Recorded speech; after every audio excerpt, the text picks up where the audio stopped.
এই যে তুমি আজ নিজের ভুল বুঝতে পেরেছ, এসব কিন্তু আল্লাহর দয়াতেই হয়েছে। না হলে তুমি বুঝের আগে আমি কি তোমার সেবা করিনি, তোমার কথা শুনিনি বলো? আর আজকে কেন তুমি নিজের ভুল বুঝলা? এটা তো আল্লাহরই কৃপা। উনি চেয়েছেন বলেই তুমি আজ নিজের ভুল বুঝতে পেরেছ, না হলে এটা কোনোদিনও সম্ভব ছিল না। মহান আল্লাহ পাক পবিত্র কোরআনে বলেছেন, তোমরা আল্লাহর কাছে ক্ষমা প্রার্থনা করো, নিশ্চয়ই আল্লাহ ক্ষমাশীল দয়ালু।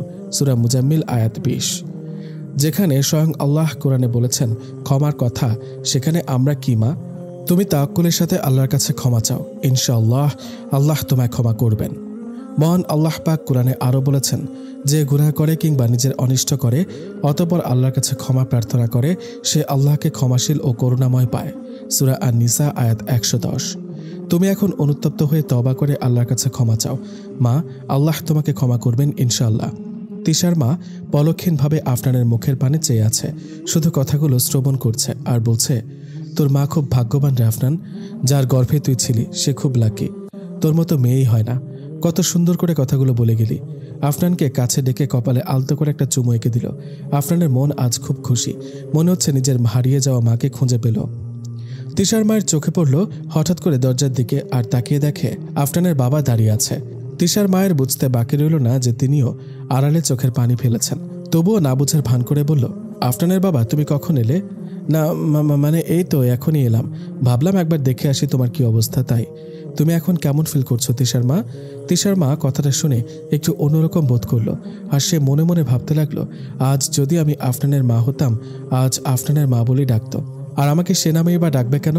আমি তো কখনো ওকে নিজের মেয়ে বলে স্বীকার করিনি, সবসময় কাজের মেয়ে করে রেখেছি। কি হলো তিশার মা, কোথায় হারালে? আফনানের বাবার কথায় তার ভাবনায় ছেদ পড়ল। না, কোথাও না তো, কোথায় হারাবো?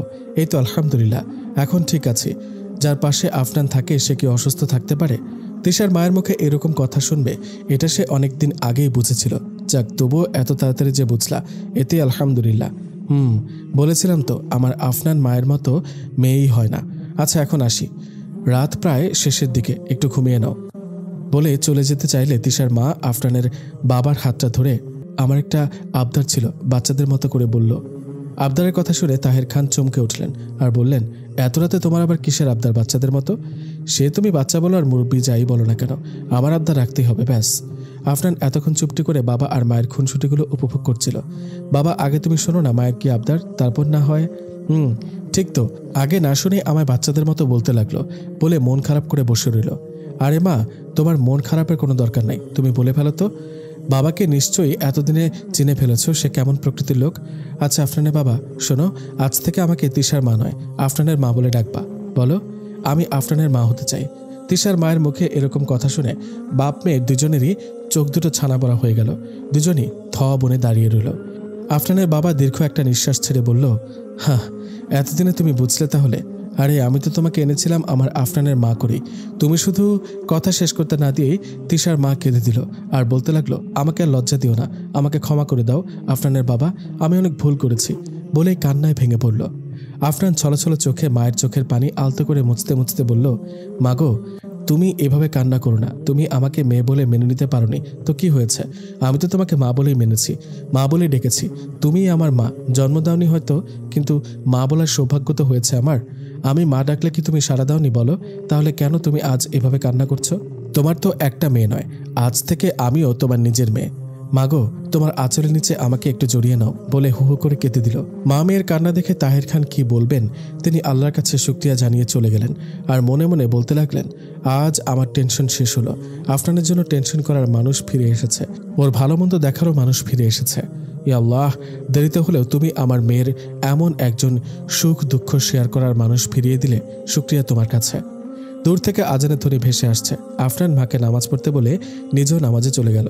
নামাজ শেষে কোরআন তেলাওয়াত করে নাস্তা তৈরির জন্য কিচেনে গেল। সেখানে গিয়ে যা দেখলো তা তো পুরোই আফনানকে অবাক করে দিল। মা, তুমি রান্নাঘরে এত সকালে? তোমার না শরীর অসুস্থ? না আফনান, আমি এখন আলহামদুলিল্লাহ ঠিক আছি মা।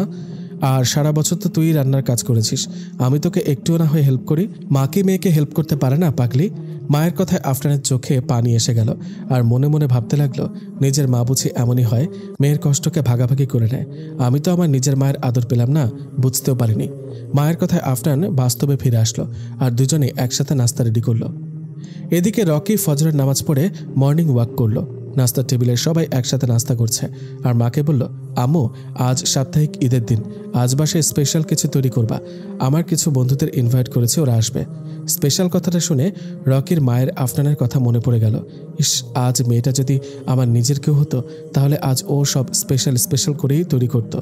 কি হলো আম্মু, কোথায় হারালে? কিছু বলছো না যে?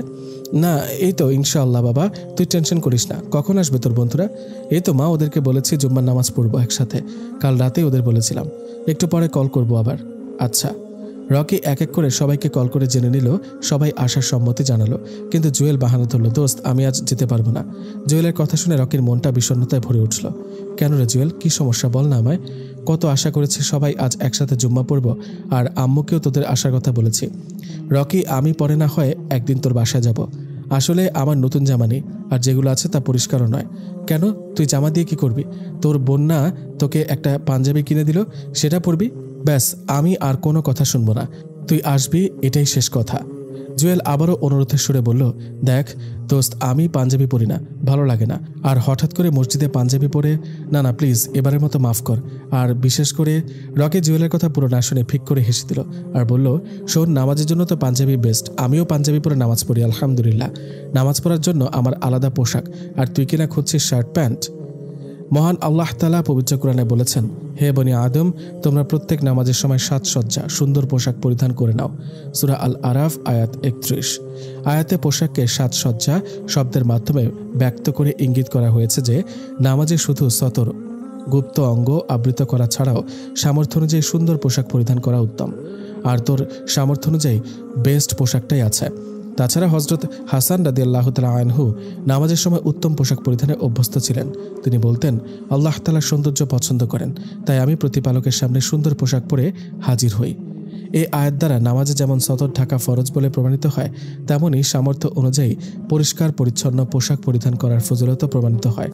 পবিত্র কোরআনে সূরা নূর আয়াত 31 এবং সূরা আহজাবের আয়াত 59 আল্লাহ তাআলা সংক্ষেপে সতর আবৃত করার নির্দেশ দিয়ে এর বিস্তারিত বিবরণ দানের দায়িত্ব প্রিয় নবী সাল্লাল্লাহু আলাইহি ওয়াসাল্লামের ওপর ন্যস্ত করেছেন। তিনি বিশদভাবে বর্ণনা করেন যে পুরুষের সতর নাভি থেকে হাঁটু পর্যন্ত এবং মহিলাদের সতর মুখমণ্ডল, হাতের তালু এবং পদযুগল বাদে সমস্ত দেহ। হাদিসসমূহে এসব বিবরণ বর্ণিত আছে। নাভির নিচের অংশ অথবা হাঁটু খোলা থাকলে পুরুষের জন্য এরূপ পোশাক এমনিতেও গর্হিত এবং এতে নামাজও আদায় হয় না। আর ঠিক এমনইভাবে নারীর মাথা, ঘাড়, বাহু অথবা পায়ের গোছা খোলা থাকলে এরূপ পোশাক এমনিতেই নাজায়েজ এবং এতে নামাজও আদায় হয় না। পুরুষের খোলা মাথায় কনুই খুলে নামাজ আদায় মাকরুহ। হাফ শার্ট পরিহিত অবস্থায় হোক অথবা শার্টের আস্তিন গুটানো হোক, সর্ব অবস্থায় মাকরুহ। এমন পোশাক পরে নামাজ আদায় করা মাকরুহ যা পরিধান করে বন্ধু বান্ধব কিংবা সাধারণ লোকের সামনে যাওয়া লজ্জাজনক মনে করা হয়। এমত অবস্থায় বিশ্ব পালনকর্তা আল্লাহ পাকের দরবারে যাওয়া কিরূপে পছন্দনীয় হতে পারে? আয়াতে ব্যবহৃত সাজসজ্জা শব্দ থেকে এবং রাসূলুল্লাহ সাল্লাল্লাহু আলাইহি সাল্লামের বক্তব্য থেকেও বোঝা যায় যে মাথা, কাঁধ, কনুই ইত্যাদি খুলে নামাজ আদায় করা মাকরুহ। তাফসিরে মাআরিফুল কুরআন 3য় খণ্ড। এখন কি তুই পোশাকের জন্য আল্লাহর হুকুম অমান্য করবি? জুম্মার নামাজ পড়বি না? শোন, রাসূলুল্লাহ সাল্লাল্লাহু আলাইহি সাল্লাম বলেছেন, যে ব্যক্তি অবহেলা অলসতা করে পরপর 3 জুম্মা নামাজ ছেড়ে দিল, আল্লাহ তার অন্তরে মোহর মেরে দিবেন। আবু দাউদ শরীফে হাদিস। জুয়েল চুপ করে শুধু রকির কথাগুলো শ্রবণ করে যাচ্ছিল। মুখ থেকে টু শব্দটিও বের করেনি। মনে হয়েছিল কোনো ভাবনার অতলে ডুবে গেছে। রকির ডাকে জুয়েলের ভাবনার চৈতন্য ফিরে পেলে ইনশাআল্লাহ বলে জুয়েল আসার সম্মতি দিল। আর পরক্ষণেই রকি আলহামদুলিল্লাহ আলহামদুলিল্লাহ বলে আল্লাহর নিকট শুকরিয়া জ্ঞাপন করল।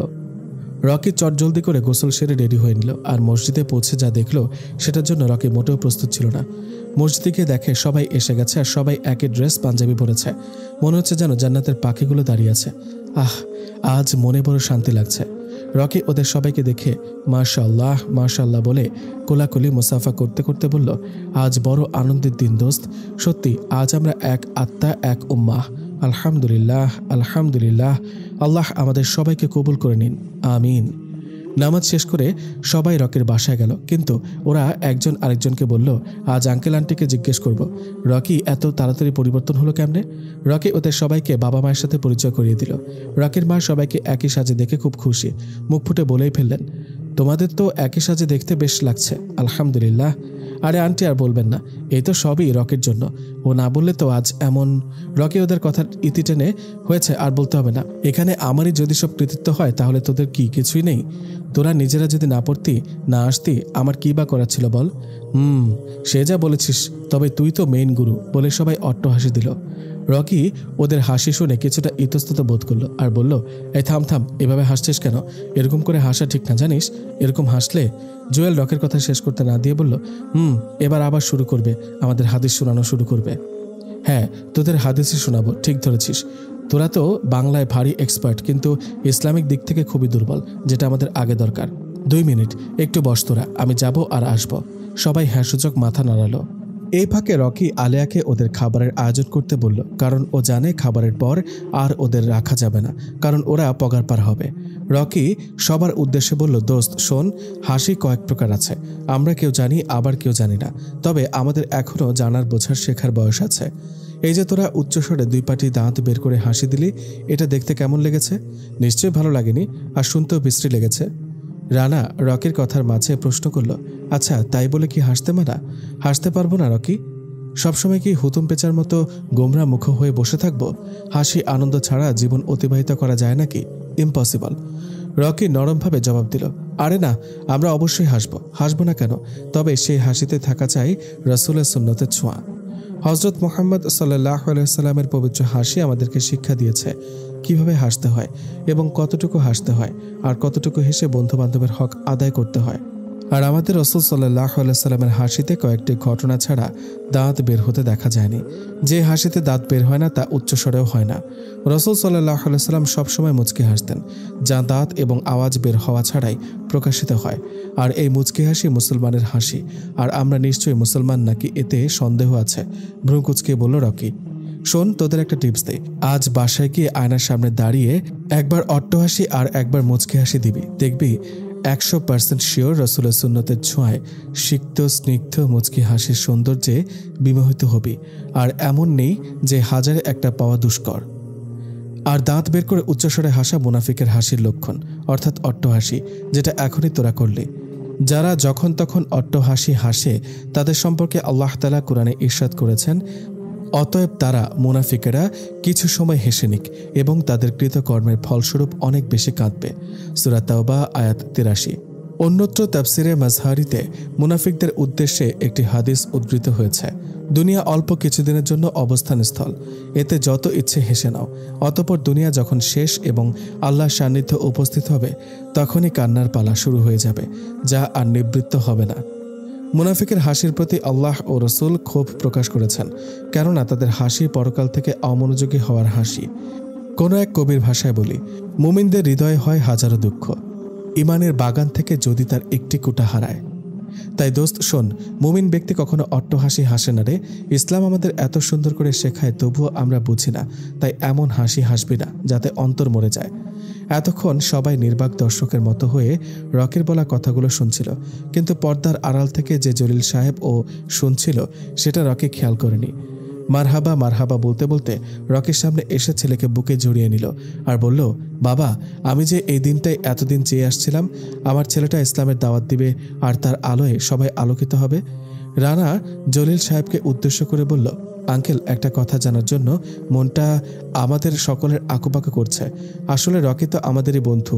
ও আগে যেমন ছিল সেটা নিশ্চয়ই আপনার বোধগম্য নয়, কিন্তু ও এতটা ইসলামী মাইন্ডের কেমনে হলো? যদি সেই ইতিহাসটা একটু বলতেন। জলিল সাহেব মুচকি হাসি দিয়ে, এই কথাটা তো আমি তোমাদের থেকে জানতে চাইব, কারণ ও তো তোমাদের সাথে ঘুরতে গিয়েছিল। কোথায় কোন কাহিনী তোমরা করেছো সেটা তো আমরা জানি না বাবা। ওর কাছে কি জিজ্ঞাসা করেননি আঙ্কেল? হ্যাঁ রে বাবা, কতই জিজ্ঞেস করি, ও বলে সময় হলেই জানতে পারবা, এখনও সময় হয়নি। রকির মা রকিকে বকা দিতে শুরু করেছে, কিরে তোর বন্ধুদের কি এভাবে খালি মুখে বসিয়ে রাখবি? খেতে দিতে হবে না নাকি শুধু তোর কথা শুনেই পেট ভরিয়ে দেবে? রকি মনে মনে বলল, আরে আম্মু, এটা তো আমার পাতানো একটা ফাঁদ ওদের হেদায়েতের পথে আনার, যদিও হেদায়েত দেওয়ার মালিক আল্লাহ, আমি তো উসিলা মাত্র। রকি এক এক করে সবার জন্য খাবার আনলো, সবাই তৃপ্তি করে খেলো। আর খাবার শেষে সবাই বিদায় নিল। রকি কিছুদূর ওদের এগিয়ে দিয়ে আসলো। সবাই রকিকে বলল, দোস্ত, এভাবে আমাদের জ্ঞানচক্ষু খুলে দেওয়ার জন্য ধন্যবাদ। রকি ওদের ধন্যবাদের পরিবর্তে জাযাকাল্লাহ বলতে বলল আর প্রত্যুত্তরে ওয়াইয়াক বলতে বলল। রানা ছলছল চোখে রকির হাত দুটো ধরে, দোস্ত, এত কিছু কি করে শিখলি? আর এখন এই যে জাযাকাল্লাহ কি না বললি, এর মানে কি? কিছু তো বুঝলাম না। শোন, কেউ ভালো কাজ করলে বা কারো উপকার করলে বলতে হয় জাযাকাল্লাহু খায়রান। এর অর্থ হলো আল্লাহ আপনাকে উত্তম প্রতিদান দিন। এই কথাটির জবাব হলো ওয়াইয়াক, এর অর্থ এবং আপনাকেও আল্লাহ উত্তম প্রতিদান দিন। অথবা বারাকাল্লাহু ফিক, অর্থ হলো আল্লাহ আপনার মধ্যে বারাকাহ বরকত দিন। আর যদি কোনো মেয়ে বা মহিলাকে এই কথাটি বলতে চাও তাহলে সামান্য পরিবর্তন করে বলতে হবে, যেমন জাযাকিল্লাহু খায়রান। এর উত্তরে সামান্য পরিবর্তন হবে, যেমন বলতে হবে ওয়াইয়াক্কি। জের জবরের সূক্ষ্ম ব্যবধান থাকলেও পুরুষ ও মহিলার ক্ষেত্রে অর্থ একই। আরেকটি কথা, যদি একাধিক লোক মিলে একটি ভালো কাজ করে, হোক সেটা পুরুষ বা মহিলা, তাদের ক্ষেত্রে বলতে হবে জাযাকুমুল্লাহু খায়রান, অর্থ আল্লাহ আপনাকে উত্তম প্রতিদান দিন। আর কেউ মাশাআল্লাহ বললে তার জন্য দোয়া স্বরূপ হায়াক আল্লাহ বলতে পারো। রানা বলল, আচ্ছা, তাহলে এখন আমি তোমাকে বলবো জাযাকাল্লাহু খায়রান। রকি মুচকি হাসি দিয়ে বলল, এই তো আলহামদুলিল্লাহ, আমার বন্ধুরা কত সুন্দর করে সহজেই বুঝে গেল। তারপর সবাই সবাইকে সালাম দিয়ে চলে গেল। রকি বাসায় ফিরে দেখে সবাই ওর দিনদারিতা নিয়ে কথা বলছে, বিশেষ করে জলিল খান। রকির বাবার এই হাসি মুখ যেন বলে দেয় প্রতিটা সন্তানের সৎপথের রেজাল্ট। রকি দরজার পাশে দাঁড়িয়ে দাঁড়িয়ে সবার কথা শুনছে আর ভাবছে, আমি তো আব্বুকে কোনো সোনা, হীরা, মানিক্য কিংবা কোটি টাকা তুলে দিইনি। আমি হেদায়েতের পথে এসেছি বলে এত খুশি আব্বু। আমি কখনো বুঝতেই পারিনি আব্বু আম্মুর মন কি চাইতো। সে বুঝটুকু আমার ছিল না। আজ মনে হচ্ছে আমার আব্বু আম্মু পৃথিবীর সব থেকে সুখী। ভাবতে ভাবতে চোখের কোল বেয়ে এক ফোঁটা পানি কখন গড়িয়ে পড়লো টেরি পেলাম না। হঠাৎ রুমকির ডাকে রকির চৈতন্য ফিরে পেল। ভাইয়া, তুমি কখন আসলা? না মানে এই তো এখনই আসলাম। আচ্ছা, তুই এসেছিস, ভালো হয়েছে, তোকে নিয়ে কথা হচ্ছিল। রকির মা বলতে বলতে রকিকে কাছে বসালেন। রুমকি দুষ্টুমির ভঙ্গিতে বলল, আম্মু, ভাইয়ার এখন 16 আনাই পূর্ণ হয়েছে। এবার ঘরে লাল টুকটুকে একটা ভাবি এনে দাও। আমার ভাবির সাথে খুনসুটি করতে খুব ইচ্ছে করছে বলেই ফিক করে হেসে দিল। বিয়ের কথা শুনে রকির চোখ ছানা বড়া হয়ে গেল। কি বলবে, লজ্জায় লাল হয়ে গেছে। পাশে আব্বু আম্মু বসা, ওইদিকে আলেয়াও দেখছি হাসছে। রকি বিড়বিড় করে বলল, এই কথাটা তোর এখনই এখানে বলতে হলো? পাকনি, দাঁড়া, কে কাকে বিয়ে দেয় সেটা এবার তোকে বোঝাচ্ছি। রকি রুমকের উদ্দেশ্য করে বলল, দেখেছো আম্মু, নিজের স্বপ্ন পরের ওপর দিয়ে দেখায়। আব্বু, তোমার মেয়ে বড় হয়ে গেছে, তাড়াতাড়ি বিয়ে দিয়ে দাও। নিজের কথা মুখে বলতে পারে না, তাই আমাকে দিয়ে বলল। রুমকি বিয়ের কথা শুনে বাচ্চাদের মতো হু হু করে কেঁদে দিল আর বলল, ভাইয়া, আমাকে তুমি এত তাড়াতাড়ি পরের হাতে তুলে দিতে চাও? আমি যে তোমাদের ছাড়া থাকতে পারবো না। আমার খুব ইচ্ছে ভাবির সাথে এক বিছানায় ঘুমানোর। ভাবি আমায় চুল আঁচড়িয়ে দেবে, ভাবির সাথে সব কিছু শেয়ার করব। আর আমারও তো কত বান্ধবীরা আছে, কারোই বিয়ে হয়নি। আমি তো সবেমাত্র 9-এ উঠলাম। আলেয়া পেছন থেকে বলে উঠল, ছোট সাহেব, রুমকি আপু ঠিকই কইছে, এখনও সে ছোটই, আর বিয়ে করলে আপনিই করতে পারেন, এতে কারো কোনো আপত্তি নাই। আলেয়ার দিকে তাকিয়ে একটু কর্কশ সুরে বলল, আলেয়া তুইও? জলিল খান এতক্ষণ কিছু বলেননি, এবার মুখ খুললেন।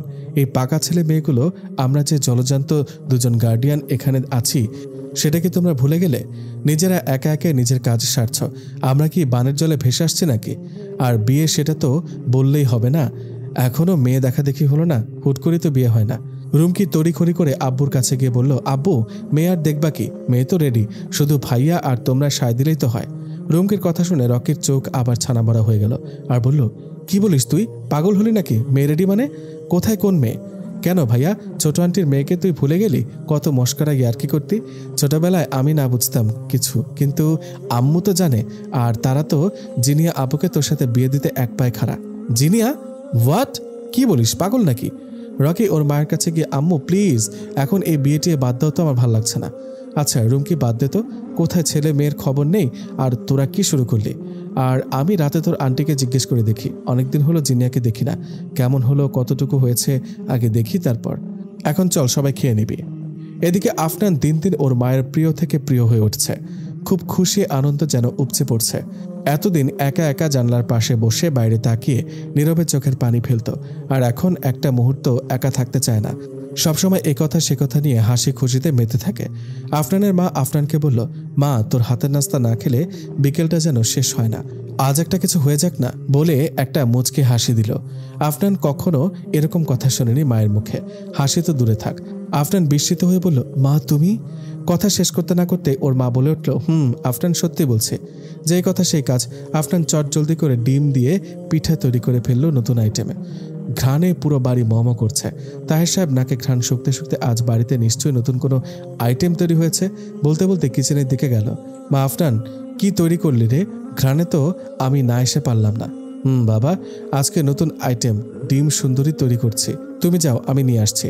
বাহ, খুব ট্যাশ হয়েছে আপু, তিশা আর রোহান একসাথে বলে উঠল পেছন থেকে।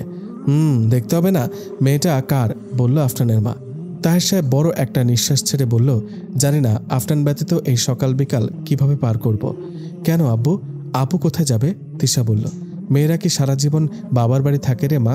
একদিন তো পরের ঘরে যেতেই হবে। পরের ঘরে কথা শুনে আফনানের বুকটা ধক করে উঠল আর মুখ ভারী করে নিজের রুমে চলে গেল। আজ আবার আফনানের মনটা খারাপ হয়ে গেল। জানলার ফোকর থেকে বাইরে তাকিয়ে আনমনে ভাবতে লাগলো, প্রকৃতির নিয়ম কত অদ্ভুত। এই সেদিনও আমি এই বাড়ি থেকে মুক্তি হওয়ার জন্য কেঁদেছি, আর সেই আমি আজ পরের ঘরে যাবার কথা শুনে কাঁদছি। এখন যে আমি মায়ের আদর পাচ্ছি, যেটা অপূর্ণ ছিল সেটা পেয়েছি, আমার তো পরের ঘরে যেতে ইচ্ছে করছে না, এই চার দেয়াল থেকে বেরোতে ইচ্ছে করছে না। আমি কেন দিন দিন বড় হচ্ছি? আমি এখন ছোট হতে চাই, আর কিছুদিন মায়ের আদর পেতে চাই। পেছনে যে দিনগুলো আমি হারিয়েছি সেগুলো ফিরে পেতে চাই। একা একা বলছে আর বাচ্চাদের মতো সমানে কেঁদে যাচ্ছে।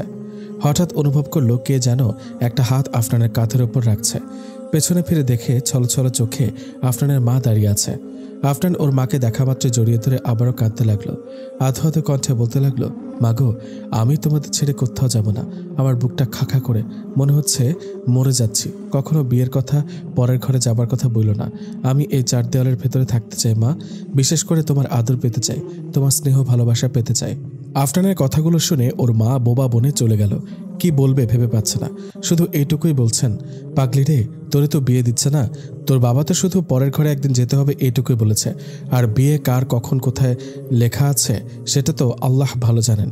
তুই তো আমাকে বুঝাস মা, তাহলে তুই কেন এখন এরকম বোকার মতো কাঁদছিস?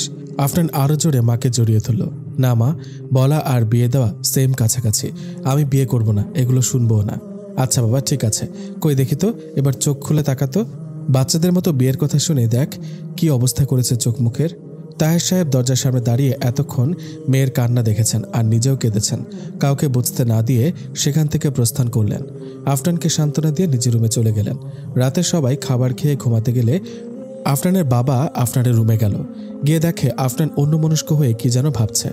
না হলে কি একবারও নজর পড়তো না বাবার দিকে? মা, আফনান কি ভাবছিস এরকম অন্যমনস্ক হয়ে? আফনান শোয়া থেকে উঠে বসে, কই বাবা, কিছু না তো, তুমি কখন এলে? আর তোমার কি কিছু লাগবে? আমাকে ডেকে দিলেই তো হতো, তোমার কষ্ট করে আসা লাগতো না। রাত হয়েছে তো, তুমি এখনো ঘুমাওনি?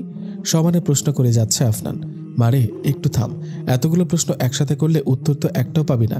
এই যে প্রথম বললি, কি যেন বললি, ভুলে গেলাম তো, বয়স হয়েছে না, মেমোরি লস হয়ে যাচ্ছে তো। বাবার কথা শুনে আফনান মুচকি হাসি দিল। আচ্ছা ঠিক আছে, তোমার প্রশ্নের উত্তর দিতে হবে না, শুধু বলো কিছু লাগবে তোমার বাবা? আরে না মা, এত রাতের কি লাগবে, এমনি একটু দেখতে আসলাম তুই ঘুমিয়েছিস কিনা, আর বেশি রাত জাগলে শরীর খারাপ করবে। ও বাবা, আমি এখন ছোট নাই, এই যে দেখো তোমার ছোঁয়ায় ছোঁয়ায় লম্বা হয়ে যাচ্ছে। পা খুঁড়িয়ে দাঁড়িয়ে বলল। মেয়ের কথা শুনে বাবাও হেসে দিল। পাগলি মাইয়া একটা। আচ্ছা তাড়াতাড়ি ঘুমা, রাত জাগিস না। আচ্ছা বাবা। আফনান প্রতিদিনের মতো তাহাজ্জুদ নামাজ পড়ে একটু কোরআন তেলাওয়াত করে নিল। ফজরের সময়ের অপেক্ষায় রইল, কারণ ফজরের নামাজ পড়ে বরাবরই বিছানায় একটু আফনান গা বুলায়, না হলে 80 বছরের নানি দাদির মতো ঘুমে ঢুলতে থাকে। আফনান নামাজ পড়ে গভীর ঘুমে ডুবে গেল। এদিকে মা ঘড়ির দিকে তাকিয়ে দেখে সকাল 7টা বাজে, অথচ কোথাও আফনানকে দেখতে পাচ্ছে না। মা চিন্তায় পড়ে গেল আর বলতে লাগলো, যে মেয়ে কিনা খুব সকালে উঠে নাস্তা বানায় আর তার কিনা এখনো খবর নেই, কি হলো, মেয়েটার শরীর খারাপ করলো নাকি? লম্বা পায়ে তাড়াতাড়ি আফনানের রুমে গেল। গিয়ে দেখে আফনান ঘুমাচ্ছে। পা টিপে টিপে আফনানের কাছে গেল। কি যেন আফনানের ঘুমের ঘুরে বলছে, মা, মা গো, আমি তোমাকে ছাড়া কোথাও যাব না, তুমি আমার মা, তোমাকে আমি ভালোবাসি মা, আমাকে শুধু তুমি একটু মায়ের স্নেহ দিলেই হবে, তুমি আমাকে কোথাও তাড়িয়ে দিও না, আমি থাকতে পারবো না। আর কোথাও যাব না, যাব না, যাব না। নিজের কথা নিজের কানে গেলেই ঘুম ভেঙে যায়। চোখ খুলেই দেখে মা সামনে বসা। আফনান স্বপ্নের সাথে বাস্তব মিলালো আর মাকে জড়িয়ে ধরে কেঁদে দিল। আফনানের মা ছলছল চোখে, তুই আমাকে এত ভালোবাসিস, আর দেখ আমি কত হতভাগা মা, যে কিনা তোর ভালোবাসা বুঝতে পারি না রে মা। তোকে যে গর্ভে ধরেছে তাকে আমি আবারও মন থেকে সম্মান জানাই যে তোর মতো মেয়ে সে গর্ভে ধরেছে। সে খুব ভাগ্যবতী রে আফনান। তোর ভালোবাসা আমি বুঝতে পারিনি রে মা, ক্ষমা করে দিস। আর তোকে আমি কোথাও যেতে দেব না রে পাগলি। আদর, স্নেহ, ভালোবাসা সবই দেব। আমার তো 2টা সন্তান নয়, তুইও আমার আরেকটা সন্তান। আর মন খারাপ করে থাকিস না। চল দুজনে মিলে নাস্তা রেডি করব। আচ্ছা মা, তুমি যাও, আমি আসছি। তাহের খান নাস্তা করে অফিসে চলে গেলেন। তিশা, রোহান ওরাও স্কুলে চলে গেল। এখন আর ওদের এগিয়ে দিতে হয় না, নিজেরাই যেতে পারে আলহামদুলিল্লাহ। রকির মা রকির দায়িত্বশীলতা, কাজকর্ম সবকিছু দেখে মুগ্ধ। জলিল খান তার স্ত্রী দুজনেই প্রশংসায় পঞ্চমুখ। আমাদের ছেলে অনেক বড় হয়ে গেছে, এখন একটা বউ ঘরে আনার দরকার। কি বলো রকির মা? বারে, তুমি কেমনে কেমনে আমার মনের কথা বুঝে গেলা বলো তো? আমিও কিন্তু এটাই এখন বলতে চাচ্ছিলাম। বুঝবো না কি যে বলো তুমি? এতটা বছর একসাথে সংসার করছি আর বউয়ের মনের খবর জানবো না? কি যে বলো না তুমি। আচ্ছা যাকগে, শোনো একটা কাজ করি। ওই যে আমার ছোট বোন মাসুমা, ওর মেয়ের নাম তো আশা, সে ছোটবেলায় দেখেছি, এখন নিশ্চয়ই বিয়ের উপযুক্ত হয়েছে, ওদের আসতে বলি। সেটা তোমার ইচ্ছে, তবে রকির অনুমতি নিয়ে নাও। আর আমার মনে হয় মডার্ন কোনো মেয়ে রকি বিয়ে করবে না। আরে না না, আশা মডার্ন মেয়ে হলেও অতটা মডার্ন হবে না। আচ্ছা আমি ওর কাছে জিজ্ঞেস করে আজকে ওদের আসতে বলি। যেই কথা সেই কাজ। রকির মা ফোন করে তার বোনকে আশাকে নিয়ে আসতে বলল, আর রকিকেও একটু তাড়াতাড়ি অফিস থেকে আসতে বলল। এই ফাঁকে আলেয়া দুজনকে চা দিয়ে গেল, আর রকির বিয়ের কথা শুনতে পেয়ে বলল, বড়বাবু আপনারা এককালে ঠিক কইছেন, বাসায় একখান বউ লাগে, নাইলে কেমন খালি খালি লাগে। জায়গা রুমকে আপুকে একটু কই আহি, রাকিব বাবুর বিয়ের কথা শুনলে মেলা খুশি হইব। আলেয়া রুমকিকে গিয়ে রকির বিয়ের কথা বলায় আনন্দে আত্মহারা হয়ে, ইয়া হু, আব্বু আম্মুর এতদিনে সুবুদ্ধি হয়েছে। সকাল সকাল খুশির খবর দিলা তুমি আলেয়া। বলো বলো, আজ তুমি আমার কাছে কি চাও? ট্রিট দেবো তোমাকে। কি কইলেন? রুমকি আপু আমার ট্রিট দিবেন? ও মা গো, ও বাবা গো, মোর ট্রিট লাগবো না, এগুলা খায় কেমনে? রুমকি আলেয়ার কথা শুনে হেসে দিল আর বলল, আরে আলেয়া, ট্রিট না ট্রিট, ট্রিট তুমি পারো বটে। আচ্ছা শোনো, তোমার ট্রিট বুঝতে হবে না, তুমি আমার কাছে কি চাও বলো, তাই দেব। আলেয়া মুখ ভার করে বলল, এইটা কি কনাফা, মুই আপনার একখান খুশির খবর দিছি, দেখা মোরে খুশি করবেন। মুই গ্রামের মাইয়া, আপনারা মোরে দয়া করে খাইবার আর থাকবার দিতেছেন, এইটাই তো অনেক আফা। মুই সুযোগ দিয়ে আপনার কিছু নিতে চাই না। আর শুনেন, খুশির খবর হান আপনার দিছি দেখা, যদি কিছু নেই তাইলে দালালি হইব। আফা মুই দালাল না, বলে আলেয়া কেঁদে দিল। আরে আরে তুমি কাঁদছো কেন? দেখো আমি তোমাকে ওইভাবে খুশি করতে চাই নাই, বোকামে। তুমি আমার কথাটা খুব কঠিন করে নিয়েছ, তাই কষ্ট পাচ্ছ। যাই হোক, আমি এই জন্য দেব না, এমনি আমি নিজ থেকে খুশি হয়ে দেব। তাহলে নিবা? হ আফা, তাইলে নিমু, বলে আলেয়া মুচকে হাসি দিল। এখন চাই আফা, আর আম নেওয়া হেন, বড়বাবু আর আপনার আম্মু বইয়া বিয়ার আলাপ করতেছে।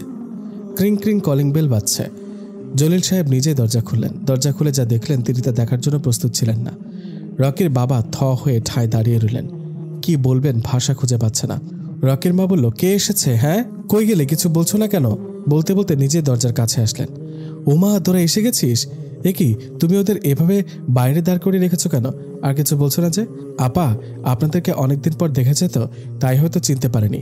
জলিল খান টু শব্দ মুখ থেকে বের করলেন না, শুধু রকের কথা মনে মনে ভাবছেন আর বলছেন, বাপ তুই এখন আসিস না বাসায়, পরে আসিস বাপ, পরে, নইলে তুই যে। আশাকে সামনে এনে, আপা এই হলো তোমার সেই ছোট্ট আশা, মাশাআল্লাহ অনেক বড় হয়ে গেছে। তোরা বস, আমি তোদের নাস্তা রেডি করতে বলি। রকির বাবা সোজা রুমে চলে গেলেন। কি ব্যাপার, তুমি ওদের সাথে কথা না বলে চলে এলে কেন? আসবো না তো কি করবো? ওসব পোশাক পরে কেউ আসে নাকি? আরে ও তো একটা বাচ্চা মেয়ে, বাবা ধনী মানুষ, আদরে থাকলে যা হয়। আরে রাখো তোমার একটা মেয়ে আর আদর, আমার মেয়ে কি 2টা নাকি? আমারও তো একটাই মেয়ে আলহামদুলিল্লাহ। কই, সে তো এমন ছেলেদের মতো জিন্স প্যান্ট পরে না, চুল কালার করে না। সে যাই হোক, শোনো, তোমার ছেলে আসলে কি বলে সেটা ভাবো একবার। আচ্ছা শোনো, ওরা তো নিজের ইচ্ছায় আসেনি, আমরা ওদের ডেকেছি, এখন ওদের কাছে না গেলে কেমন দেখায় তুমি বলো? প্লিজ চলো। আর আলেয়াকে বলছি খাবার রেডি করতে, তুমি আসো, পরে সব দেখা যাবে। আলেয়া মূর্খ মেয়ে হলেও ভালো মন্দ বোঝার জ্ঞানটুকু আছে। দূর থেকে আশাকে দেখে, এই মেয়েকে রকি বাবু বিয়ে করবে আমার তো মনে হয় না। আলেয়া আশার সামনে এসে শরবত হাতে দিতে দিতে বলল, আপনি কি ছেলে নাকি মেয়ে? না কিছু মনে করেন না, পোলাগো জামা গায়ে দিচ্ছেন তো, তাই সোহে ঠাওর পাচ্ছি না। হাতের নখগুলান কেমন বড় বড়, আবার 5 রকমের রঙ করছেন কেন? চুলেও রং করছেন। আপনারা দেখা তো আমার ভয় করতেছে, না জানি রকি বাবু দেখে কি কয়। ওই মেয়ে, তুমি কে আমাকে প্রশ্ন করার? কাজের মেয়ের মতো থাকবে। আফা, আপনার রাগেন কেন? মোর চোখে যা দেখছি সেটাই কইছি। আরেকখান কথা কই শুনেন, রকিবাবু কিন্তু আগের রকিবাবু নাই। তিনি আসার আগেই আপনি জামা পাল্টান, না হলে রকিবাবু খাড়ার উপর স্ট্রোক করব, বুঝলেন? What, how dare you? আশায় রেগে গিয়ে, খালামণি তোমার বাসার কাজের লোকের এত পাওয়ার, আমাকে কিনা জ্ঞান দেয়। থাক মামনি, রাগ করে না, ও একটু এমনই, যাকে যা বলবে সামনেই বলবে। হঠাৎ রকি এসে আম্মু আম্মু বলতে বলতে ভেতরে ঢুকলো, আর পাশেই দেখে আশাকে দেখে চোখ ছানা বড়া হয়ে গেল। কেমন করে যেন চোখ পড়ে গেল ওর চোখের দিকে। যদিও আশা অনেক সুন্দরী, স্মার্ট, যার চোখের দিকে তাকালে যে কোনো ছেলে নিমিষেই কুপকাত হয়ে যাবে। একবার চোখ পড়তেই রকি চোখ নামিয়ে নিল, কারণ আল্লাহ তাআলা কোরআনে স্পষ্টভাবে বলেছেন, মুমিন পুরুষদেরকে বলুন তারা যেন তাদের দৃষ্টি নত রাখে এবং লজ্জাস্থানে হেফাজত করে, এতে তাদের জন্য খুব পবিত্রতা আছে। ঈমানদার নারীদেরকে বলুন তারা যেন তাদের দৃষ্টিকে নত রাখে এবং তাদের যৌন অঙ্গের হেফাজত করে। সূরা আন-নূর আয়াত 30-31। রাসূল সাল্লাল্লাহু আলাইহি সাল্লাম বলেন, হে আলী, তুমি হঠাৎ কোনো মহিলার উপর দৃষ্টি পড়ার পর দ্বিতীয়বার ইচ্ছা করে তাকাবে না, কারণ প্রথমবার অনিচ্ছাকৃত তাকানো তোমার জন্য মাফ হলেও দ্বিতীয়বার ইচ্ছাকৃত তাকানো মাফ নয়। সুনানে আবু দাউদ শরীফ হাদিস নাম্বার 1292। রকি মাথা নিচু করে দাঁড়ালো। আশা রকিকে দেখে উৎফুল্ল হয়ে দৌড়ে এসে, হাই রকি, কেমন আছো বলে হাত মিলাতে চাইল, কিন্তু রকির পিছনে 2 পা সরে গিয়ে, আসসালামু আলাইকুম ওয়া রাহমাতুল্লাহি ওয়া বারাকাতুহু। আলহামদুলিল্লাহ আশা, আমি ভালো আছি, তুমি কেমন আছো? আন্টি আসসালামু আলাইকুম, আপনি কেমন আছেন? আশার আম্মু সালামের জবাব দিয়ে, এই তো বাবা ভালো আছি। কিন্তু আশা সালামের জবাব দেওয়া তো দূরে থাক, থ হয়ে দাঁড়িয়ে রইল আর রকির দিকে এক নজরে তাকিয়ে আছে, চোখ যেন সরছেই না। মনে মনে আশা বলতে লাগলো, ও মাই গড, এ কাকে দেখছে? পাঞ্জাবি পরা পুরা হুজুর, ভূতের মুখে রাম রাম, নাকি অন্য কিছু? এই কথাটায় কেউ কিছু মনে করবেন না, এটা আশার দিনদারিতা কম থাকার কারণে বলা হয়েছে, মাফ করবেন সবাই। রকির মায়ের ডাকে আশার চৈতন্য ফিরে আসলো, আর আশা বলল, how it's possible Rocky? Rocky মাথা নিচু করে জবাব দিল, সবকিছুই পসিবল আশা, আর তোমার সাথে কথা বলায় আমার এখন পুরোটাই মুড অফ হয়ে গেছে। হোয়াট? কি না? জি, কারণ তুমি প্রথমত আমার সালামের জবাব দাওনি, দ্বিতীয়ত তুমি আমার কাছে বেগানা নারী। কি সব বলছো তুমি রকি? আমরা এতটা ক্লোজ ছিলাম আর তুমি কিনা বলো আমি বেগানা নারী? হ্যাঁ বেগানা নারী। যখন ক্লোজ ছিলাম তখন ছোট ছিলাম, ইসলাম থেকে দূরে ছিলাম। আর একটা কথা শোনো, তুমি একটা মেয়ে, ছেলেদের প্যান্ট হাই হিল এসব পরেছো কেন? আশা হাসি দিয়ে বলল, ও থ্যাঙ্কস, তার মানে তুমি আমাকে দেখেছো। যাক, তবুও তো তোমার নজরে একটু পড়েছি। ভুল ভাবছো আশা, তুমি আমার নজরে পড়নি। যে কোনো লোক সামনে থাকলে একবার তার দিকে নজর পড়াটা স্বাভাবিক, আর সেটা কুনজরে তাকায়নি, দ্যাটস স্বাভাবিক। সবাই দাঁড়িয়ে দাঁড়িয়ে নীরব দর্শকের মতো ভূমিকা পালন করছে আর ওদের কথা শুনছে। আশা মুখ ভার করে, আন্টি, তুমি আমাদের এভাবে অপমান করার জন্য না ডাকলেই পারতে। তোমার ছেলে যে এত হুজুর হয়েছে সেটা তো জানা ছিল না, আর এই হুজুরগিরি কি লোক দেখানো নাকি? আশার কথা শেষ করতে না দিয়ে রকি আশাকে থামিয়ে দিয়ে বলল, প্লিজ আশা, তোমাকে অপমান করার জন্য কেউ ডাকেনি, ভুল ভাবছো। হ্যাঁ হ্যাঁ হয়েছে, আর কথা বলো না। তুমি যে কি ছিলে আর কি করেছো সেটা সবাই ভুলে গেল, আমি ভুলিনি। এখন সাধু সাধছ। শোনো আশা, হেদায়েত আসে আল্লাহর পক্ষ থেকে। আল্লাহ যাকে ভালোবাসেন, পছন্দ করেন, তাকেই হিদায়েত দেন। তাই বলে তুমি কারো পেছনের কৃতকর্ম নিয়ে খোঁটা দিতে পারো না। আল্লাহ বলেছেন, বান্দা গুনাহ করো তুমি আর ক্ষমা করব আমি, তবে বারবার গুনাহ করতে বলেননি। আল্লাহ বারবার তওবা করতে বলেছেন, কারণ আল্লাহ তওবাকারীকে পছন্দ করেন। আর হ্যাঁ, মানছি আমি খারাপ ছিলাম, কিন্তু আজ আমি পরিপূর্ণ হেদায়েতের পথে এসেছি। অন্ধকারে ছিলাম, আলোতে ফিরে এসেছি। ওহো, তাই 2 হাত বগল দাবা করে দাঁড়িয়ে আশা জিজ্ঞেস করল, তাহলে তোমাকে এরকম হেদায়েতের পথে আনলো কে, জানতে পারি কি মিস্টার রকি? সেটা সময় হলে জানতে পারবে। ও শোনো রকি, আমরা তোমার লেকচার শুনতে আসিনি, আর যার যার ইয়া নফসি শেষে করবে। আর আমার কবরে নিশ্চয়ই তুমি যাবে না, তখনের কথা তখন বুঝবো। তাই বলছি, জ্ঞান দিও না, আমি কম বুঝি না। আশার কথা শুনে রকি মুচকে একটা হাসি দিল। রকির হাসি দেখে আশা আরো দ্বিগুণ জ্বলতে লাগলো, আর মাকে বলল, আম্মু, আমি আর এক মুহূর্তের জন্য এখানে থাকবো না, চলো। হ্যাঁ আশা চল, আমাদের এখানে আসাটাই ভুল হয়েছে। আশা খানিকটা চলতে গিয়ে পেছনে তাকিয়ে রকিকে উদ্দেশ্য করে বলল, শোনো মিস্টার রকি, একদিন আমাকে আবার দরকার হবে, কারণ তুমি যেমন চাও তেমন মেয়ে জন্ম হয়নি, আর যদি তেমন পাও হুজুরনি, তাহলে তোমার বিয়েতে আমার ইনভাইট করো, অন্তত একটু দেখে যাব। বলে চলে যেতে চাইলে রকি আশাকে থামিয়ে বলল, শোনো আশা, একটা কথা, যে বেশে তুমি চলাচল করো, একটা অনুরোধ, ওইভাবে আর চলো না। হাই হিল জুতা পরা নারীদের জন্য বৈধ নয়। আসলে এই শ্রেণীর দৃষ্টি ও মন আকর্ষণীয় জুতা পরে যে মহিলা প্রদর্শন করে বেড়ায় সে আসলে সেই মহিলাদের দলভুক্ত হতে পারে না, যাদের সম্পর্কে রাসূল সাল্লাল্লাহু আলাইহি সাল্লাম বলেছেন এরা পরপুরুষকে নিজের প্রতি আকৃষ্ট করবে এবং নিজেরাও তার প্রতি আকৃষ্ট হবে। তাদের মাথা হবে হিলে যাওয়া উটের কুজের মতো। তারা জান্নাতে প্রবেশ করবে না এবং তার সুগন্ধ পাবে না, অথচ তার সুগন্ধ এত এত দূরবর্তী স্থান হতে পাওয়া যাবে। অতএব ওই শ্রেণীর অন্ধ মেয়েরা দৃষ্টি ফিরে পাবে কি? আশা মুখ ভেঙচিয়ে বলে চলে গেল। সবাই ওদের চলে যাওয়ার দিকে তাকিয়ে রইল। আফনানের মনটা খারাপ দেখে ওর মা আফনানকে নিয়ে একটু বের হবে বলে দুপুরে তাহের খানকে কল করে জানিয়ে দিয়েছেন। তাহের খান বুঝতে পেরেছে মেয়েকে হয়তো কিছু কিনে দেবে। আফনান, আফনান, মা বলে ডাকতে ডাকতে আফনানের রুমে গেল। গিয়ে দেখে আফনান শুয়ে আছে। কিরে মা, তোর শরীর খারাপ নাকি? না মা, এমনি শুয়ে আছি। কেন, কিছু বলবা? চট জলদি করে রেডি হয়ে নে তো, একটু বের হব সবাই। তিশা, রোহান ওরাও রেডি হয়ে হাজির। আপু তাড়াতাড়ি রেডি হও, আমরা আজ একটু ঘুরতে যাব। কিন্তু মা, আরে কিন্তু পরে হবে, আগে রেডি হয়ে নে। আর শোন, তোর পা মোজা তো ডাবল আছে, আমাকে একজোড়া দিস তো, হাত মোজা আছে আমার।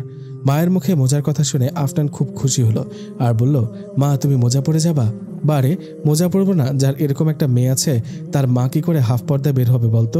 আফনান মায়ের মুখে দিন দিন যতই এরকম কথা শুনছে ততই আল্লাহ তাআলার কাছে শুকরিয়া জানাচ্ছে আর বলছে, আল্লাহ তুমি আমাদের পরিবারে হেদায়েত রহমত দান করো মালিক। সবাই রেডি হয়ে বেরিয়ে পড়লো। অনেকটা পথ গেল। আফনান মাথা নিচু করে হাঁটছে। হঠাৎ ওর গায়ে ধাক্কা লাগলো একটা মেয়ের। তাকিয়ে দেখে মডার্ন মেয়ে, ছেলেদের পোশাক গায়ে জড়ানো, হাই হিল জুতো পরা। মেয়েটি রেগে গিয়ে আফনানকে উল্টো ধাক্কা দিল আর বলল, কি সব পোশাক পরেছ স্টুপিড জঙ্গলি কোথাকার? চোখে দেখে হাঁটতে পারো না? আপাদমস্তক ঢেকে প্যাকেট হয়ে ঘুরে বেড়াচ্ছ কেন? বলে চলে গেল। আফনান তিনটা উল্টি খেলেও আল্লাহ রহমতে পড়ে যায়নি, কারণ ও তো আর হাই হিল পরেনি। আফনান হন করে হেঁটে মেয়েটাকে দৌড়ে গিয়ে পেছন থেকে হাত ধরে সামনে ফিরালো। মেয়েটি আফনানকে দেখে চমকে উঠল আর ভাবতে লাগলো, হায় আল্লাহ, জঙ্গলি মেয়েটিকে আমাকে মারবে নাকি? তা না হলে এরকম হনহনিয়ে ছুটে আসলো কেন? আফনান মেয়েটিকে সামনে দাঁড় করিয়ে পা খুঁড়িয়ে কপালে আলতো করে একটা চুমু এঁকে দিল, কারণ মেয়েটি হাই হিল জুতো পরা ছিল, যার কারণে আফনান মেয়েটির কপাল ছুঁতে পারেনি। মেয়েটি আফনানের এরকম ব্যবহার দেখে বিস্মিত হয়ে গেল আর ভাবতে লাগলো, আমি এত বড় হয়েছি আজ পর্যন্ত দেখেছি মায়ের পরিবর্তে মায়ের লয়, সবাই খুনের পরিবর্তে খুন।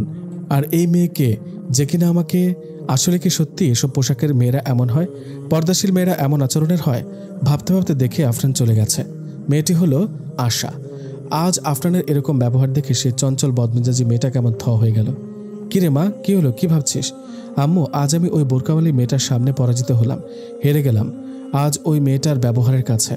আজ আমি এরকম শিক্ষিত মডার্ন মেয়ে হয়ে কিনা ওই সাধারণ একটা মেয়ের কথা ভেবে যাচ্ছি, কিন্তু দেখো রকি আমার কথা একটু ভাবছে না, উল্টো অপমানিত হয়েছি। এরকম হয়তো পথে ঘাটে সবাই আমাকে লালসার দৃষ্টিতে দেখে, আর সেটা আমি বুঝি না আম্মু। আমি নিজেকে অনেক স্মার্ট ভাবি, কিন্তু আমি ওই মেয়েটার নখেরও যোগ্য না। আম্মু, রকি হয়তো এরকমই একটা মেয়ের অপেক্ষা করছে। বলতে বলতে কেঁদে দিল আশা। এভাবে মন খারাপ করিস না, যা হবার ভালোর জন্যই হয়। আচ্ছা চল এখন বাসার দিকে, সন্ধ্যা ঘনিয়ে আসছে। আম্মু চলো না ওই মেয়েটিকে একটু খুঁজে দেখি, ওর কাছে শুধু জিজ্ঞেস করব এত মহান উদার মনের কি করে হলো। কি বলো তুমি আশা? এখন ওকে কোথায় খুঁজবে? ও হয়তো চলেও গেছে ওর গন্তব্যস্থানে। তাহলে আম্মু এখানে একটু অপেক্ষা করি। এখন অপেক্ষা করতে হবে না মা, চল, তুইও তো পারিস ওর সব কিছু অনুসরণ করে চলতে। উৎফুল্ল হয়ে জবাব দিল, কিভাবে আম্মু? কেন, ওর পোশাক দেখিসনি? সেম ওইভাবে চলবি।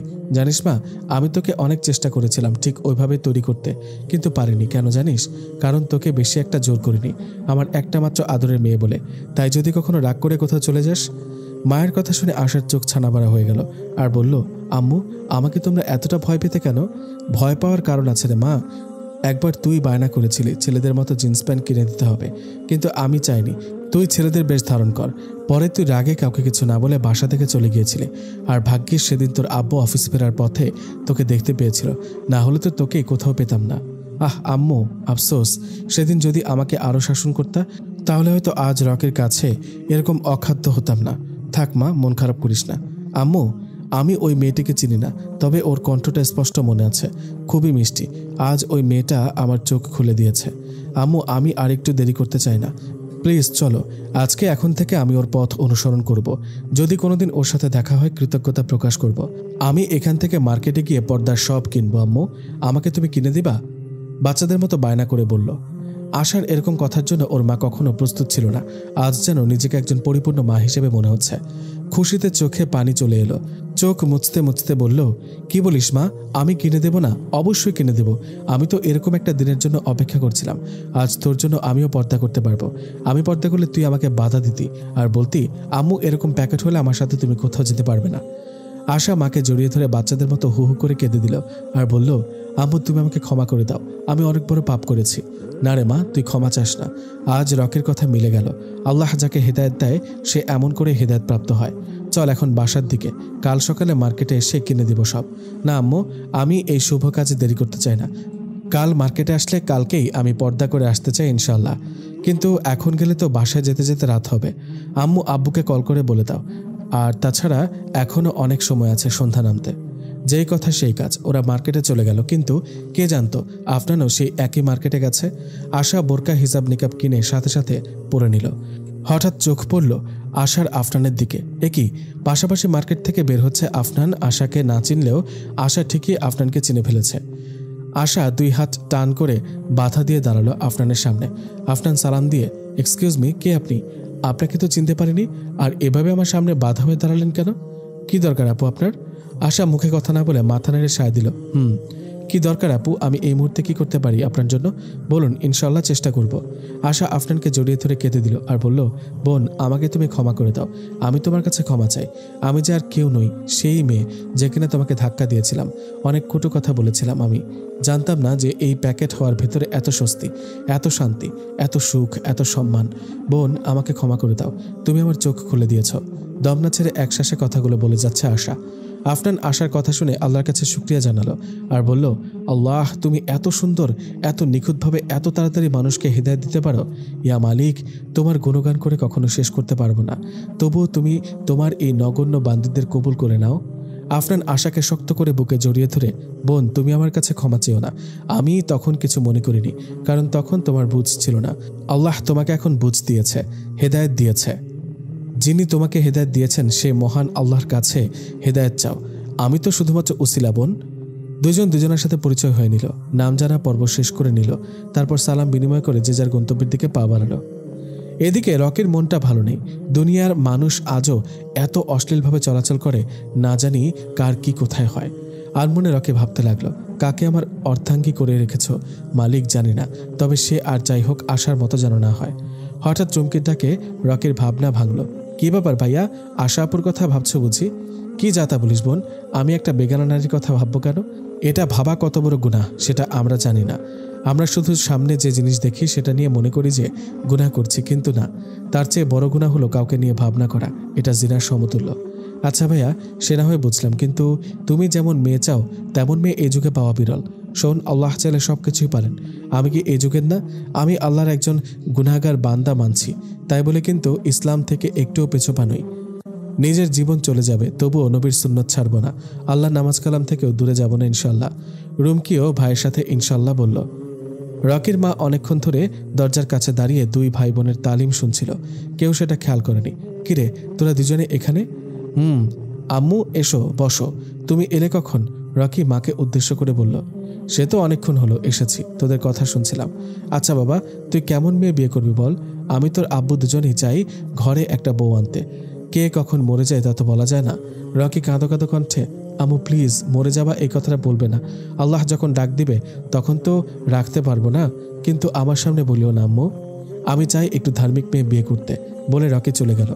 রাতে রকির আম্মু আব্বু বাকি সবাই খেতে বসলে বিয়ের কথা উঠে, আর ঠিক তখনই রকির মা বলে উঠল, মেয়ে তো একটা আছে আমার কাছে।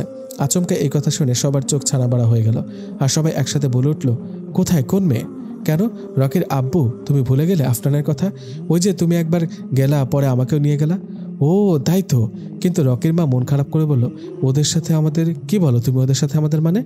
আমাদের তো কোনো কিছুতে কম নেই, আমাদের শুধু একটা মেয়ে হলেই হবে। সে ঠিক আছে, কিন্তু রকি? কি আব্বু, আমি আবার কি করলাম? না মানে বাবা, আচ্ছা শোন, সবটাই বলি তোকে, না হলে বুঝবি না। রুমকি খাবার খেতে খেতে বলল, আম্মু সেই ভালো, আগে সব বলো, তাহলে বুঝতে সুবিধা হবে।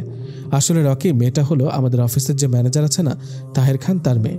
খুবই সুন্দর মাশাআল্লাহ, আর গুণের কথা কি বলবো। আমি আর তোর আব্বু জাস্ট ফিদা হয়ে গেছি। কিন্তু তোর আব্বু বলতে চাইছে যে আমরা হলাম মালিক আর সে তো আমাদের কর্মচারী, লোকে কি বলবে। রকি ওর আব্বুর দিকে তাকিয়ে বলল, আব্বু তুমি কি এই জন্য। আমি না রকি, তোর কথা বলছি। তুই আবার কিনাকে বলিস তাই। আমাদের তো মেয়ে দেখাই আমাদের বেশ পছন্দ হয়েছে, মাশাআল্লাহ খুব সুন্দর। তাহলে তো কোনো কথাই থাকে না, তোমাদের পছন্দ কখনো খারাপ হবে না। আচ্ছা তাহলে আমি আগামীকাল তাহেরকে বলে দেখি, কি বলো রকির মা? সেই ভালো হবে। সবাই খেয়ে যে যার রুমে চলে গেল। তবে রকি ভাবনায় পড়ে গেল, এই মেয়ে আবার কেমন হবে, আমার জন্য কল্যাণকর হবে তো, নামাজি ভদ্র হবে তো, নাকি আবার আসার মতো ভাবতে ভাবতে কখন জানি ঘুমিয়ে পড়ল। এক ঘুমে ফজরের আজানের সময় হয়ে গেল। ঘুম থেকে উঠে ফ্রেশ হয়ে বাবাকে নিয়ে দুজনে মসজিদে চলে গেল। নামাজ শেষে দুই বাপ ছেলে মর্নিং ওয়াক করতে লাগলো। রাতারাতি মেয়ের পরিবর্তন দেখে আশার আব্বু আশার মাকে জিজ্ঞেস করলেন, আচ্ছা আমি একটা কথা বুঝতে পারছি না, তোমরা গেলা রকিদের বাসায় বিয়ের কথা বলতে, আর ফিরে এলে অন্যভাবে, এটা কি করে হলো? আশার আম্মু বলল, মেয়ের মাথায় হাত বুলাতে বুলাতে, জানো তো আল্লাহ তাআলা আমার মেয়েকে হেদায়েত দান করেছেন, অন্ধকার থেকে ফিরে এসেছে। অবাক হয়ে আশার আব্বু জিজ্ঞেস করলো, কিন্তু সেটা কিভাবে, কি করে সম্ভব হলো? যে কিনা কথা শেষ করতে না দিয়ে আশা বলল, কেন আব্বু, আমার পরিবর্তন কি তোমার ভালো লাগেনি? কি বলিস মা, ভালো লাগেনি মানে? আমি তো অনেক খুশি হয়েছি, যেটা তোর আম্মু আব্বু হয়ে পারলাম না। সেটা কিভাবে হলো, কার মাধ্যমে হলো, সেটাই জানার জন্য মনটা কেমন উতলা হয়ে আছে। তাহলে শোনো। সব শোনার পর আশার বাবা কৃতজ্ঞতা জানানোর জন্য আফনানের ঠিকানা জানতে চাইল, কিন্তু সেখানে আশা বড় ভুল করে আসলো। পরিচয় হলো ঠিকই, কিন্তু কোথায় বাড়ি সেটা জানা হলো না। আশার মন খারাপ দেখে মা বাবা দুজনেই আশাকে সান্ত্বনা দিয়ে বলল, থাক মা, মন খারাপ করবে না। পৃথিবী হলো গোলাকার, একদিন ঘুরতে ঘুরতে ঠিকই আফনানের খোঁজ পাবে ইনশাল্লাহ। ইনশাল্লাহ। এদিকে আজ অফিসে রকির বাবাও গেলেন, কারণ আজ সামনাসামনি তাহের খানকে তার মেয়ের জন্য প্রস্তাব দিবেন। অফিসে গিয়ে প্রথমে তাহের খানের খোঁজ করলো জলিল সাহেব। স্যার আপনি আমাকে ডেকেছেন? হ্যাঁ এসো, বসো, তোমার সাথে পার্সোনালি কিছু কথা আছে। তাহের খান ভয়ে ভয়ে বলল, পার্সোনালি কথা কি স্যার? না মানে আমি কি কোনো ভুল করেছি স্যার? আমতা করে বলল, তাহলে প্লিজ মাফ করে দেন। জলিল সাহেব ফিক করে হেসে দিল আর বলল, তাহের তুমি যে কি ভাবো না, শোনো, আমরাই তোমাকে বলতে ইতস্তত বোধ করছি। স্যার আপনি বলুন, আমি শুনবো। এই যে তুমি এত বাধ্য, এই জন্য তোমাকে আমার খুব ভালো লাগে তাহের। আচ্ছা তাহের শোনো, তোমার সাথে আমি আত্মীয় করতে চাই। তুমি কি চাও আমার সাথে আত্মীয়তা করতে? মানে স্যার কি বলছেন, বুঝতে পারিনি। আরে তাহের, সহজ কথা শোনো, আমি তোমার মেয়েকে আমার ঘরের বউ বানাতে চাই। তাহের খান কি বলবেন বুঝতে পারছেন না, থ হয়ে বোবা মানুষের মতো তাকিয়ে রইল। কি হলো তাহের, তুমি বিশ্বাস করতে পারছো না? হ্যাঁ অবশ্য এটা বিশ্বাস করার কথাও না, তবে এটা সত্যি। আমি আর তোমার ম্যাডাম চাই তোমার মেয়েকে আমাদের একমাত্র বউ বানাতে। যদি সেটা হয় তাহলে তুমি আমার সাথে কনফার্ম করে জানাও, আমার ছেলেকে ওর আম্মুর সাথে তোমার মেয়ে দেখতে পাঠাবো ইনশাল্লাহ। তাহের খান খুশিতে কেঁদে ফেললেন আর বললেন, স্যার আমার কনফার্ম হওয়া লাগবে না, আপনি চাইলে হবে ইনশাল্লাহ। বুঝলাম, কিন্তু তুমি বাসায় কনফার্ম হও, মানে তোমার মেয়ের মতামত নিতে হবে না? স্যার আমার মতামতই আমার মেয়ের মতামত, ও আমার বাধ্য মেয়ে, আপনি আসতে বলুন ইনশাল্লাহ। তাহলে আগামীকাল সকালে তোমার বাসায় যাব।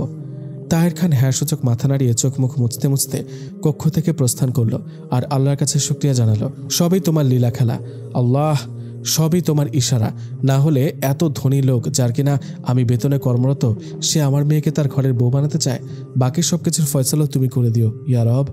জলিল খান বাসায় গিয়ে খুশির সংবাদ দিল আর বলল, আগামীকাল সকালে তোমরা সেখানে থাকবা, আর রকির পছন্দ হলে তুমি পাকা কথা দিয়ে আসবা। রকির মায়ের মনটা খুশিতে ময়ূরপঙ্খী হয়ে নাচতে লাগলো, অবশ্য সেটা ভেতরে বাইরে প্রকাশ করতে পারছে না। তাহের খান বাসায় গিয়ে, কই গো আফনানের মা, শুনে যাও। ও মা, আজ এত খুশি লাগছে কেন? ঘরের কর্তাকে খুশির খবর হলে তো খুশি খুশি লাগে। আচ্ছা তাহলে এবার তো বলো খুশির খবরটা কি? শোনো আফনানের মা, আমার যে মালিক তার একমাত্র ছেলের জন্য আফনানকে তাদের পছন্দ হয়েছে। এখন তারা আমাদের সাথে আত্মীয়তা করতে চায়। তো তোমার কি মতামত? আফনানের মা খুশিতে কেঁদে দিলেন আর বললেন, এটা তো অনেক সুখবর, তুমি তাদেরকে জানিয়ে দাও। আফনান পর্দার ফাঁকে দাঁড়িয়ে কথাগুলো শুনে কেঁদে দিল আর দৌড়ে এসে মাকে জড়িয়ে ধরল আর বলল, আম্মু আমি বড়লোক ছেলেকে বিয়ে করব না। কেন মা? তাহের খান মেয়েকে জিজ্ঞেস করলেন। বাবা, বড়লোক ছেলেদের ভেতরে আল্লাহ ভীরুতা কম থাকে, ইমান আখলাকে ঘাটতি থাকে। আমি কোনো ধনী ছেলেদের বিয়ে করব না। দিনমজুর খেটে খাওয়া দিনদার পাত্র এনে দাও, আল্লাহ চাইলে তাকেই বিয়ে করব। কিন্তু মা, আফনান, আমি যে তাদের আসতে বলেছি। আমি জানি তুই আমার বাধ্য মেয়ে, তাই তোর অনুমতি ছাড়াই তাদের আসতে বলেছি। এখন তুই যা ভালো মনে করিস।